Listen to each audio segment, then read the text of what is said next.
Lo que vamos a ver ahora en los próximos videos es cómo construir este ejemplo en R, eh, más que nada con dos objetivos. Uno es poder ver cuáles son las funciones, las clases con las que vamos a poder trabajar en R para modelar este tipo de fenómenos, cómo armar básicamente lo fundamental es cómo diseñar una linear network, como estos recorridos azules que tenemos acá, y cómo proyectar eventos, los puntos rojos, sobre esa linear network y qué tipo de objetos tenemos que crear para eso. Y también fundamentalmente para llegar a una conclusión de, bueno, si esta herramienta no funciona, cómo poder definir estimadores de densidad por núcleos, pero que trabajen naturalmente de una manera correcta sobre la linear network. Entonces, vamos a pasar ahora a RStudio. Acá tengo el primer script, que es donde hacemos este ejemplito de estimación de la intensidad en redes lineales. Y en la carga de librerías, la librería fundamental que necesitamos es la librería SpatStat. SpatStat, entre todas las cosas que tiene una serie de clases, métodos, eh, eh, de objetos que permiten trabajar con redes lineales y con eventos sobre redes lineales. Entonces, primero vamos a ver cómo armamos, volver un segundo al PowerPoint, cómo hacemos para diseñar este patrón de puntos montados sobre la red lineal. Eso es lo primero que vamos a ver en este video. Entonces, vamos a ver primero a dónde queremos llegar y después ver cómo lo construimos. Lo primero que yo tengo que armarme es una linear network. El método que permite armar este tipo de objetos en R se llama LinNet, este es el método, y el LinNet agarra un conjunto de vértices y agarra un conjunto de edges o links y de alguna manera los conecta y arma el grafo asociado que definimos previamente. O sea, básicamente lo que esta función recibe es esta estructura de información que tenemos acá. Para poder armar este grafo que conecta vértices mediante estos arcos, yo le tengo que pasar la información de dónde están ubicados estos vértices y qué vértices están conectados entre sí de esta manera. ¿Cómo se hace esto? Se hace con la función LinNet, donde el primer argumento que recibe es el conjunto de vértices y el segundo el conjunto de conexiones o pares de índices de los vértices que están conectados. Entonces fíjense qué es lo que hice. Este conjunto, este objeto B, no es otra cosa que un planar point pattern. Y en este caso está constituido por 6 puntos. Si lo miran bien van a ver que básicamente hay 6 coordenadas de X y 6 coordenadas de Y que coinciden con, perdonen, vamos a hacer de nuevo nuestro grafiquito, con estos 6 vértices que están definiendo este camino de acá y estos 6 vértices que definen este camino de acá. Esos 6 vértices los defino como un planar point pattern, que es una clase con la que trabajamos ya tradicionalmente. Y lo segundo que tenemos que armar es este otro objeto que se llama EDG, de Edge, que básicamente me dé la información de qué vértices están conectados. Y esto lo armo básicamente con una matriz donde estoy conectando índices de observaciones. Entonces fíjense que si yo ahora le digo, a ver, mostrame este objeto que está acá, este objeto básicamente es una matriz donde me dice, che, conecta el índice, el vértice 1 con el 2, conecta el 2 con el 3, después conecta el 4 con el 5 y el 5 con el 6. Entonces, cuando yo tengo ahora armado mi conjunto de vértices B y esta matriz de conexiones de vértices y se lo paso al objeto LinNet, lo que obtengo es, y ahora vamos a ver qué es lo que obtengo, es un nuevo tipo de objeto, una nueva clase, ¿sí? Que es una clase que se llama Linear Network, donde me dice, che, tenés 6 vértices y tenés 4 líneas o 4 conexiones.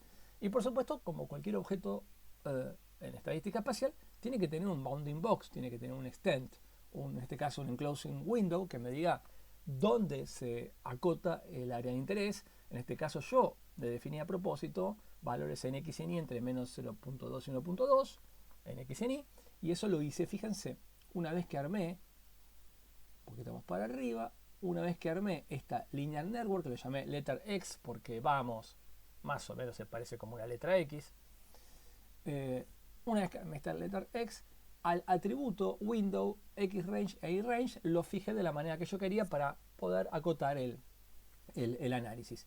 Y una vez que tengo esto, fíjense que este objeto letter X yo lo puedo plotear, tiene un método específico para plotearse y me muestra básicamente cómo está creada mi red lineal. Bien, Primer paso. Segundo paso es superponer eventos o localizaciones sobre la red lineal. Y acá voy a hacer un doble juego. Voy a correr todo para que se vea, voy a mostrar de nuevo el resultado final y después voy a ver cómo lo hago. Pero a propósito, para que vean lo práctico de esto, eh, y recordando siempre que esta red lineal es una estructura embebida en R2, pero que ocupa todo R2 claramente. Eh, y pensando que si yo tengo eventos en la práctica, vamos de nuevo al el ejemplito que hemos tomado al principio, con el que motivamos esta serie de videos, que es, la verdad que difícilmente exactamente un marker de Sport Club del gimnasio esté sobre la recta que tiene dimensión 1 medida en R2, no va a pasar, no va a caer exactamente sobre la codificación lineal del grafo. Va a caer un poquito a la izquierda, un poquito a la derecha, un poquito arriba, un poquito abajo, no va a caer exactamente ahí. Tengo que tener algún método que más o menos me proyecte y me aproxime un evento que está sobre el plano a el punto más cercano sobre la línea network. Por suerte R esto lo tiene resuelto y eso es lo que vamos a ver. Entonces, a propósito, yo voy a hacer dos cosas. Voy a armar eventos en el plano, uno de ellos, justamente hecho a propósito, como están construidos por mí, que están exactamente sobre estas rectas que creé, pero a propósito voy a armar otros.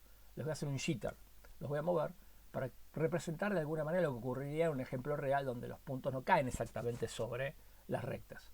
Y vamos a mostrar cómo en realidad llegar a objetos que son puntos sobre una línea network, con el primer ejemplo donde estaban todos perfectamente ubicaditos sobre las rectas, pero que también vamos a poder construirlo cuando estos puntos estén sobre el plano y yo tengo una línea network definida, cómo poder definir una, el ejemplito es este, una línea network que es básicamente haber proyectado al punto más cercano sobre la línea network de cada uno de esos puntos, de esos planar point patterns, al punto más cercano de la línea network que le corresponde. O sea, el truco es cómo hago para puntitos que no caen exactamente sobre esta línea network, terminar teniendo que ningún punto se me pierda y que le asigne un punto sobre la línea network.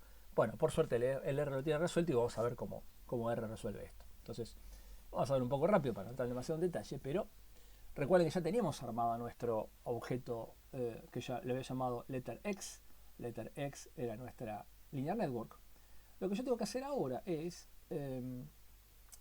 armar mis eventos. Mis eventos los voy a llamar acá doble X, ¿sí? Estos son los puntitos. Para hacer una lista de coordenadas de X y de Y. No importa cómo las armé a propósito, las construí para que estén perfectamente X-espaciadas. Pero voy a armar este XX para hacer los puntos perfectamente X-espaciados sobre la línea network. Lo voy a llamar xx.pp porque lo voy a convertir a point patterns, a estos conjuntos de coordenadas en X y en Y. Pero a propósito me voy a armar otro conjunto que le voy a llamar xpp jitter, que va a ser agarrar estos puntos perfectamente alineados y moverlos. Esta función rjitter lo que hace es agarrar un punto en el plano y lo mueve un poquitito, lo sacudo un poquitito y ahí lo que obtengo es, yo arranco de estos puntos, le hago un jitter y obtengo estos puntos que están acá. Entonces voy a tener dos conjuntos básicamente de puntos en el plano, unos que le voy a llamar xpp, ¿sí? Y otro que le voy a llamar xxpp y otros xxpp.jitter que van a ser los movidos. Y lo que voy a hacer ahora es, y esta es la otra función fundamental, es usar el método LPP. LPP significa Linear Point Pattern, y lo que hace es, toma un point pattern, un planar point pattern, por ejemplo, este XX es un planar point pattern, un objeto de la clase PPP, de SP, y lo proyecta en una linear network, que en este caso es la que yo había llamado letter X. Y hago lo mismo con los puntos, pero los que están movidos. O sea, fíjense que el objeto de linear network es el mismo, letter X. Sin embargo, ahora en este nuevo objeto XJitter, lo que estoy haciendo es proyectar estos puntos movidos sobre la misma red lineal. En el primer caso voy a obtener un objeto, fíjense este objeto X, ¿sí? El resultado de haber aplicado LPP a estos puntos y a esta red lineal, lo que me va a devolver es un point pattern on linear network. Eso es lo que significa el LPP. Y me está diciendo que tengo 78 puntos y que tengo estos 78 puntos en una linear network que tiene 6 vértices y 4 líneas, y cuál es el enclosing window relevante. Y por supuesto, como les mostré antes, si yo hago, vamos a correr todo, pero así muestro el resultado final. Si yo les muestro cómo termina siendo el objeto de LPP X y el LPP de los puntos movidos, van a ver que por supuesto no son iguales, porque los puntos movidos, cuando son proyectados en la linear network, quedan en lugares que no son perfectamente equiespaciados. En tanto que los otros puntos, los puntos que habían sido generados perfectamente sobre la linear network, quedan perfectamente equiespaciados. Lo interesante de esto es darse cuenta que en realidad R puede agarrar un conjunto de puntos que están en el plano, no necesariamente exactamente sobre la linear network, y representarlo como objetos que están efectivamente en la linear network. Y ahí lo que codifica R, básicamente, cuando obtiene esto no importa, para nosotros es completamente, no nos interesa, pero esto es lo que está ocurriendo de fondo. R, cada uno de estos eventos, aparte de tener codificada la linear network como vértices conectados, lo que tiene guardado es a qué distancia, de alguna manera, en qué segmento cada evento está y a qué distancia está de los pares, de los vértices que lo componen. Y con eso tiene toda la información como para poder deducir y trabajar con este tipo de objetos.